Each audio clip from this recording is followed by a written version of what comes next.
જય માતાજી દર્શક મિત્રો, હું આચાર્ય દુર્ગાપ્રસાદ શાસ્ત્રી આપ સૌનું સ્વાગત કરું છું નવરાત્રિ સ્પેશિયલ કાર્યક્રમમાં.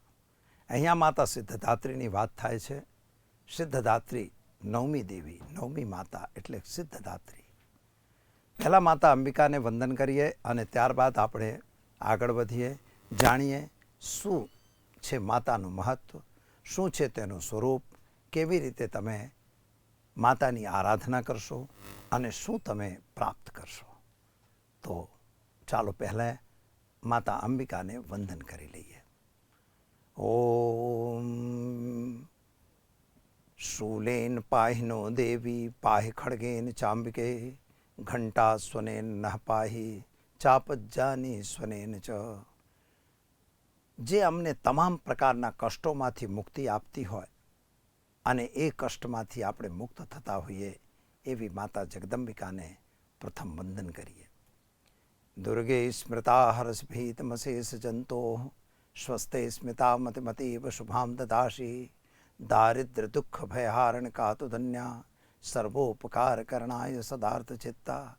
માતાના ચરણોમાં વંદન કરી જોઈએ આપણે શું છે સિદ્ધદાત્રી માતાનું સ્વરૂપ અને શા માટે સિદ્ધદાત્રી માતા નવમી માતા બની.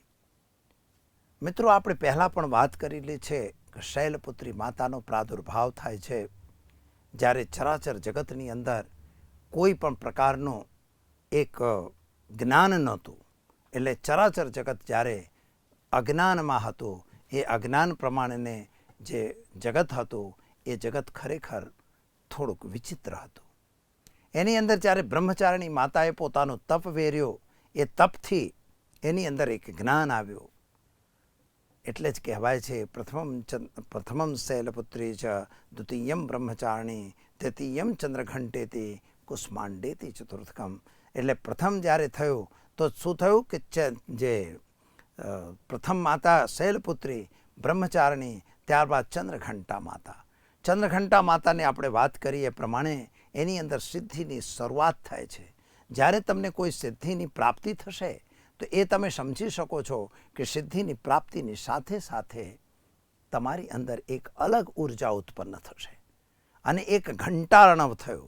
ઘંટાર્ણવનો મતલબ કે તમારી અંદર એક જ્ઞાનની પ્રતિભૂતિ આવી અને ત્યારબાદ કુષ્માંડા એટલે કે એક ડિંબ બની ગયું અને ડિંબની અંદર એટલે સૂર્યપ્રકાશની અંદર જે બ્લેક હોલ છે ત્યાં એની ઉત્પત્તિ થઈ અને એની અંદરથી જ્યારે તમે કરો આત્મતત્વની વૃદ્ધિ થઈ જાય છે અને એવા વખતે સ્કંદ માતાનો પ્રાદુર્ભાવ થાય છે. ભગવાન સ્કંદનો પ્રાદુર્ભાવ થયો અને એ જે ભગવાન સ્કંદ છે તો સ્કંદ પછી માતાએ શું જોયું કે કાત્યાયની માતા બને છે. કાત્યાયની માતા પછી સાતમી માતા જ એટલે કે કાલરાત્રિ બને છે. જ્યારે તમારી સિદ્ધિની પરાકાષ્ઠા બને છે, મૂલાધાર ચક્રથી શરૂ થઈ મણિપુરને અનાહત ચક્ર સુધી તમે પહોંચો છો અને ત્યારબાદ જ્યારે થ્રોટ ચક્રમાં આવો છો અને ત્યારબાદ આજ્ઞા ચક્રની અંદર જ્યારે તમે માતાને દર્શન કરો છો તો મિત્રો એ વખતે માતાને કાલરાત્રિનું સ્વરૂપ એટલે સહસ્ત્રાધાર ચક્ર જ્યારે ખુલે છે એવા વખતે ચરાચર જગતની અંદર કોઈ પણ ખ્યાલ આવતો નથી. જો ત્યાં સાધકો ભૂલી જાય તો સમજો કે બરબાદીના પંથ ઉપર જતા રહે. પરંતુ એ કાલરાત્રિ સ્વરૂપ જ મહત્વનું સ્વરૂપ છે. ભગવાન શિવ એટલે સાક્ષાત શિવ પ્રસન્ન થાય છે અને માતાને પાણીથી ધોઈ અને એટલે કે તમારી સિદ્ધિ જે કાલરાત્રિ સ્વરૂપ હતી એને સિદ્ધ કરી અને ભગવાન શિવ શું કરે છે કે એ જ માતાને ભગવાન શિવ એ સામાન્ય રીતે તમારી અંદર એક ચોખ્ખાઈ આપી દે છે. એને ધુએ છે એટલે કે તમારી અંદર જે કાલ સ્વરૂપ છે, જે તમારી અંદર વિકરાળ સ્વરૂપ હતું એને શાંત કરી દે છે. એટલે ગૌરી સ્વરૂપ બન્યો. મિત્રો, આજે એ જ્યારે તમે ગૌરી સ્વરૂપની અંદર પરિણિત થાઓ છો, ભગવાન શિવના આશીર્વાદ મળે છે, તમારી નવે નવ સિદ્ધિઓ તમે પૂર્ણ કરો છો, 7 ચક્ર ભેદન કરો છો, એટલે માતા સિદ્ધદાત્રી પ્રાદુર્ભાવ થાય છે. અને સિદ્ધદાત્રી માતા એટલે સિદ્ધ, તમારી તમામ પ્રકારની સિદ્ધિ. નવ સિદ્ધિ કહેવાય છે કે નવ નિધિ અને અષ્ટ સિદ્ધિ 8 પ્રકારની સિદ્ધિઓ છે જેને આપણે સિદ્ધિઓની અંદર ગણીએ. 9 પ્રકારની નિધિ છે. કઈ નિધિઓ છે ભાઈ? તો અણિમા, મણિમા, મહિમા, લઘિમા, ગરિમા, પ્રાપ્તિ, પ્રકામ્ય, વશિત્વ, ઈશિત્વ, આ તમામ સિદ્ધિઓ છે. 9 પ્રકારની સિદ્ધિઓ છે. અણિમાનો અર્થ શું? અણુ જેવો રૂપ થઈ જાય. તમારી ઈચ્છા હોય તો તમે અણુ બની જાઓ, તમારી ઈચ્છા હોય તો તમે વિશાળકાય પહાડ બની જાઓ. એટલે જ કહેવાય છે કે એ હનુમાનજી પાસે આ સિદ્ધિ હતી. મહિમા એટલે કે કદાચ તમારો મહિમા એટલો અપાર થઈ જાય, મહાન બની જાઓ, જ્યારે તમને જરૂર પડે તો તમે દાસાનું દાસ થઈ જાઓ. ત્યારબાદ ગરિમા, તમારો એક પાવર અલગ આવે, જગતની અંદર તમારો પાવર વધી જાય. લઘિમા, નાનો પાવર થઈ જાય, નહીં હું કશું નથી જગતની અંદર. તો આ જે તમારી અંદર એક ગુણ આવે છે, એ ગુણ ત્યારે આવે છે કે જ્યારે તમે સિદ્ધિની પરાકાષ્ઠા પાર કરો છો. એટલે સિદ્ધદાત્રી માતા એટલે સિદ્ધિની પરાકાષ્ઠા. જગતની અંદર સિદ્ધિની પરાકાષ્ઠા જ્યારે થાય છે મિત્રો, ત્યારે તમારી પાસે સિદ્ધદાત્રી માતાનો આશીર્વાદ મળે છે. એટલે સિદ્ધદાત્રી, જગતધાત્રી, સિદ્ધદાત્રી જે છે એ જગતને ધારણ કરનારી માતા છે. અને એ જ માતા જે છે સિંહ વાહના છે. સિંહના વાહન ઉપર વિરાજમાન છે. સિંહનું વાહન શા માટે? આ એક બહુ મોટો પ્રશ્ન છે કે માતાઓને સિંહના વાહન જ છે. જ્યાં જોઈએ ત્યાં કાં તો વાઘ ઉપર બેઠા હોય, કાં તો સિંહ ઉપર બેઠા હોય, અને કાં તો ગમે તે રીતે એમની પોતાની રીતે પ્રતિકૃતિ બદલતા જ હોય છે. એટલે માતાને સિંહ વાહન કેમ આપ્યું હશે?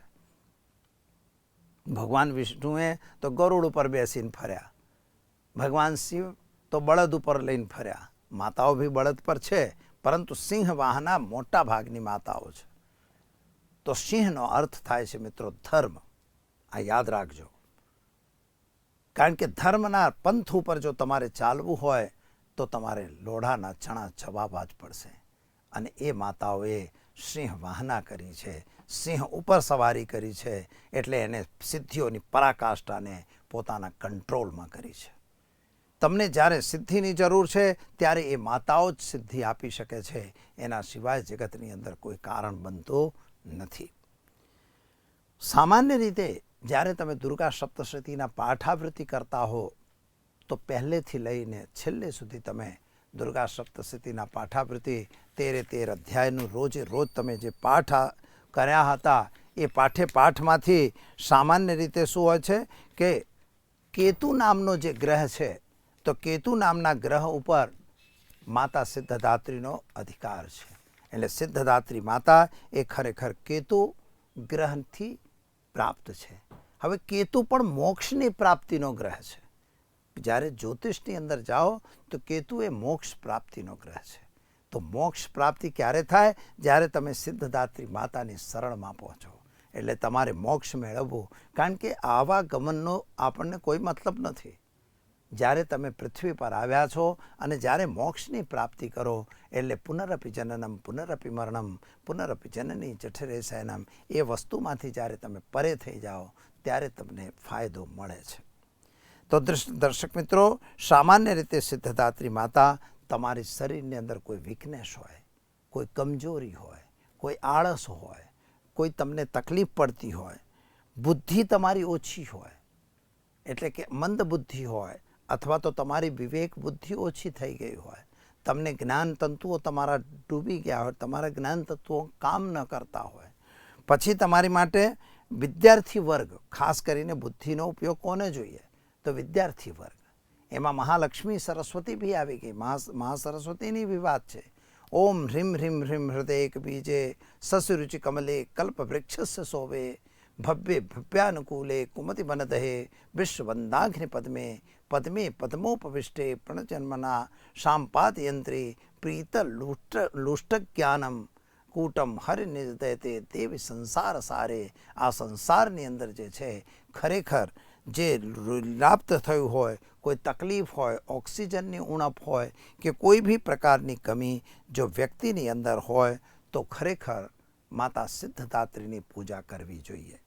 માતા સિદ્ધદાત્રીના શરણમાં તમે જાઓ તો માતા સિદ્ધદાત્રી તમને એમાંથી બહાર કાઢી શકે છે. અને આમે લખેલું જ છે મિત્રો, રોગાન શેષાન પહંસ તુષ્ટા રુષ્ટાત કામાન સકલાન ભિષ્ટાન. એટલે કે જે બી તમારી બીમારી છે, રોગાન શેષાન પહંસ તુષ્ટા રુષ્ટાત કામાન સકલાન ભિષ્ટાન તમશ્રિતા નામને પેપન્નરાણામ તમશ્રિતા હે સહતામ પ્રયાંતિ. માતાને શરણમાં જાઓ, તમામ પ્રકારના બીમારીઓમાંથી તમે મુક્ત થઈ જશો. અને બીજી એક વસ્તુ એવી બને છે કે આ જે માતા છે એ તમારે એને નિવેદ તો ધરાવવો જ પડે. કારણ કે જ્યારે તમે નિવેદ ધરાવશો તો એ નિવેદ ધરાવવું અને પ્રસાદ લેવું, તો માતાને પ્રસાદમાં નિવેદ ધરાવી પછી તમે એનો પ્રસાદ આરોગો, અને એ પ્રસાદ તમે જે આરોગો છો તો આ માતાને નિવેદ છે એનું. આ નિવેદ જે છે ખરેખર કાળા તલનું હોય છે. કાળા તલની લાડુડી જેને કહેવાય, તો તમે ગોળ મિશ્રિત લાડુ બનાવવામાં આવે છે. અને એ ગોળ મિશ્રિત લાડુથી બદામ, બુદ્ધિને આપનારી બદામ છે, મિશ્રી એટલે સાકર કહેવાય છે. અને ખાસ કરીને ફ્રૂટ એટલે ફળ, આપણે જાણીએ જ છે, એટલે માતાને ફ્રૂટ પણ અપાય છે. દૂધ અને કેસરનો પણ પ્રયોગ આ અંબિકા માટે કરવામાં આવતો હોય છે. એટલે કે આપણી જે સિદ્ધદાત્રી માતા છે તો એ સિદ્ધિની પરાકાષ્ઠા કહેવાય. તો એને આ પ્રકારનો ભોગ પણ આપણે ધરાવવો જોઈએ. હવે અહીં અર્થ અનર્થ તો ઘણા થયેલા છે મિત્રો, એના વિશે પણ વાત આપણે કરીશું, એક અલગથી વિડીયો પણ બનાવીશું. અને એ તમારે ખરેખર જાણવું જોઈએ. એ તમે જ્યારે કરશો તો સપ્તસતીના પાઠ પણ તમારે કરવાના હોય તો એનું હવન પણ તમે કરશો. અષ્ટમીને દિવસે અષ્ટમ્યામ ચ નવમ્યામ ચ ચતુર્દશ્યામ તથૈક ચ, એવું કહેલું છે કે અષ્ટમીમાં, નવમીમાં અથવા તો ચતુર્દશીના દિવસે માતાનું આરાધન કરો. જે તમે 9 દિવસ સુધી આરાધના કરેલી છે તો એ આરાધનાનું તમારે આહુતિ આપવી પડે. જે બી મંત્ર તમે કર્યા હોય તો એની આહુતિ તમારે આપવી. દશાંશ આહુતિ આપ્યા પછી તમારે એની નિમિત્તે તમારે 9 કન્યાઓ જમાડવાનો રિવાજ છે. ઘણી વખત લોકો કન્યાના વિવાદમાં થોડા પ્રશ્નોત્તરી કરતા હોય છે, પણ હું એ પ્રશ્નોત્તરી પ્રમાણે જ તમને જવાબ આપી રહ્યો છું કે ખરેખર કેટલી કન્યા જમાડવી જોઈએ. તો સામાન્ય મિત્રો એવો નિયમ છે કે જે ચંડી પાઠ છે એની અંદર 13 અધ્યાય આપેલા છે. તો 13 અધ્યાયની અલગ અલગ માતાઓ છે. માતાઓનું સ્વરૂપ એક જ છે, પરંતુ માતાઓનું 13 માતાઓ અલગ દેખાય છે. એના અલગ અલગ મંત્રો બી આપેલા છે. તો આપણે 13 કન્યા ઓછામાં ઓછી જમાડવી જોઈએ. અને એક ભૈરવ જરૂરી છે, આ તમને સમજો. પછી માની લો કે આપણે નથી વ્યવસ્થા થતી તો તમારે 9 કન્યા જમાડવી, કારણ કે 9 દુર્ગાઓની વાત આપણે કરીએ જ છે. પ્રથમમ શૈલપુત્રી ચ, દ્વિતીયમ બ્રહ્મચારિણી, તૃતીયમ ચંદ્રઘંટેતિ, કુષ્માંડેતિ, ચતુર્થકમ પંચમમ સ્કંદમાતેતિ, ષષ્ઠમ કાત્યાયની ચ, સપ્તમમ કાલરાત્રિ મહાગૌરી ચાષ્ટમ. આ જે 9 દુર્ગા પ્રકૃતિતા એટલે સિદ્ધદાત્રી સાથે 9 દેવીઓ છે, એટલે આપણે 9 કન્યા જમાડો. હવે આપણે એ વ્યવસ્થા નથી તો શું કરીશું? તો જો એ વ્યવસ્થા નથી તો તમારે એમ સમજવાનું કે મહાકાળી, મહાલક્ષ્મી, મહાસરસ્વતી આ 3 મૂળ દેવીઓ છે. તો આ 3ના નામથી આપણે 3 કન્યાઓ જમાડી શકો છો. પણ કદાચ મારી એ વ્યવસ્થા નથી તો શું કરીશું? તો મિત્રો, મહામાયા જગદંબિકા એકની એક છે. આ બધા એના સ્વરૂપો છે, માટે એક કન્યા જમાડવી. એક કન્યા સાથે એક ભૈરવ તો હશે જ. તો આ રીતે તમે 1 કન્યા, 9 કન્યા, 13 કન્યા, 13થી વધારે કન્યા, એવું કંઈ જ બંધન નથી, પણ 13 કન્યા સુધી બી તમે જમાડી શકો છો. કાયદેસર આ એની સિસ્ટમ છે. ભૈરવ એટલા માટે હોય છે કે ક્યારે દેવીઓની પૂજા થતી હોય તો ભૈરવની પૂજા આવશ્યક છે. ભૈરવનો અર્થ થાય છે એક બટુક હોવો જોઈએ, જે 5, 7, 8 વર્ષનો છોકરો હોય એનાથી વધારે ન જોઈએ. એટલે એવું નહીં કે 20, 22 વર્ષના છોકરાને બેસાડી દો એટલે એ બટુક કહેવાય, એવું નથી હોતું. તમારે એમાં નિયમ છે 5 વર્ષ, 7 વર્ષ, બસ, એનાથી વધારે નહીં. કન્યાઓ જે હશે એની સિસ્ટમ આપેલી છે મિત્રો, આપણા શાસ્ત્રમાં જ આપેલી છે કે 2 વર્ષની કન્યા હોય તો એને કુમારી કહેવામાં આવે છે. 3 વર્ષની કન્યા હોય તો એને ત્રિમૂર્તિ તરીકે ઓળખાય છે. પછી જે 6 વર્ષની કન્યા હોય તો એને કલ્યાણી કહેવામાં આવે છે. 5 વર્ષની કન્યા હોય તો એને રોહિણી કહેવાય, અને 6 વર્ષની કન્યા હોય એને કાલિકા કહેવાય, 7 વર્ષની કન્યાને ચંડિકા કહેવાય છે, 8 વર્ષની કન્યાને આપણે સાંભવી કહીએ છીએ, અને 9 વર્ષની કન્યાને મા દુર્ગાનું નામ આપવામાં આવે છે, 10 વર્ષની કન્યા એટલે કે સુભદ્રા કહેવાય છે. આ રીતે 9 કન્યાઓનું પૂજન કરવાનો રિવાજ છે. કન્યાઓ હંમેશા 2 વર્ષથી 10 વર્ષની વચ્ચે હોવી જોઈએ. 10 વર્ષથી મોટી કન્યાઓ કન્યામાં આવતી નથી. સામાન્ય રીતે તમારે કોર્ટ કચેરીનો વિજય હોય, ધન સંકટ હોય, ધનનું સંકટ હોય તો નાની છોકરીઓ 2 વર્ષની છોકરીઓને તમે જમાડી શકો, એ કન્યા પૂજન કહેવાય. જ્યારે તમને કોઈ સંતાનની તકલીફ હોય તો 3 વર્ષની કન્યાને તમે જમાડી શકો. જો કદાચ તમને વિજયની અપેક્ષા હોય કોર્ટ કચેરીમાં તો તમારે કાલિકાને જમાડવું જોઈએ, અને શત્રુ પર વિજય માટે ચંડિકા પણ જમાડી શકાય, અને કોર્ટ કચેરી માટે સાંભવી પણ ચાલે, અને શત્રુ વગેરેને નષ્ટ કરવા માટે મા દુર્ગાની પૂજા કરાય. દુર્ગા એટલે કે 9 વર્ષની કન્યા જે જમાડી શકાય.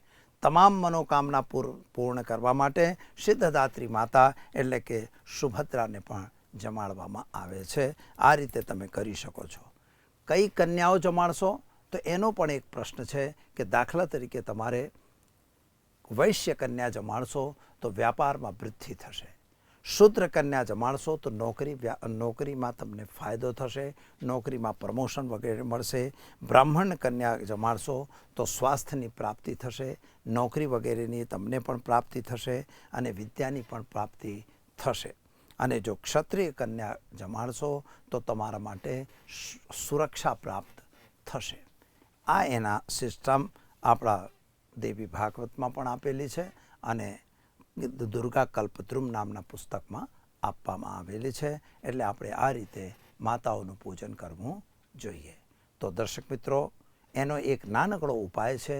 એક બાજોટ ઉપર તમારે લાલ વસ્ત્ર પાથરી દેવું, એની અંદર તમારે 9 ઘઉંની ઢગલી અથવા કાળા તલની ઢગલી પથારી, એક પાન મૂકવું, એક રૂપિયાનો સિક્કો, એક સોપારી, એમ 9 સોપારી, 9 સિક્કા, 9 પાનના બીડા મૂકવા. દરેક ઉપર પાનના બીડા, લાલ પ્રકારના પુષ્પથી માતાનું પૂજન કરવું. કાળા તલના લાડુડી બનાવી અને એના ઉપર એક બદામ અને એની તમારા પર મૂકવું જોઈએ.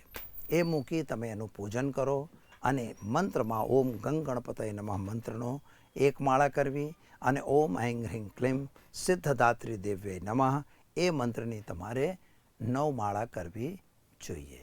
છેલ્લે ઓમ બમ બટુક ભૈરવાય નમઃ આ મંત્રની 1 માળા કરી આ મંત્રનું પૂર્ણ કરવું. આ મંત્ર તમે રેગ્યુલર કરી શકો છો. તમામ પ્રકારની તમારી મહેચ્છાઓ, કારણ કે સિદ્ધદાત્રી દેવી તમામ ઈચ્છાઓને પૂર્તિ કરાવતી હોય છે. તો દર્શક મિત્રો, આ નાનકડો ઉપાય કરશો, તમારી તમામ ઈચ્છાઓ પરિપૂર્ણ થશે. તો આપશો આચાર્ય દુર્ગાપ્રસાદ શાસ્ત્રીની ઇજાજત. નમસ્કાર.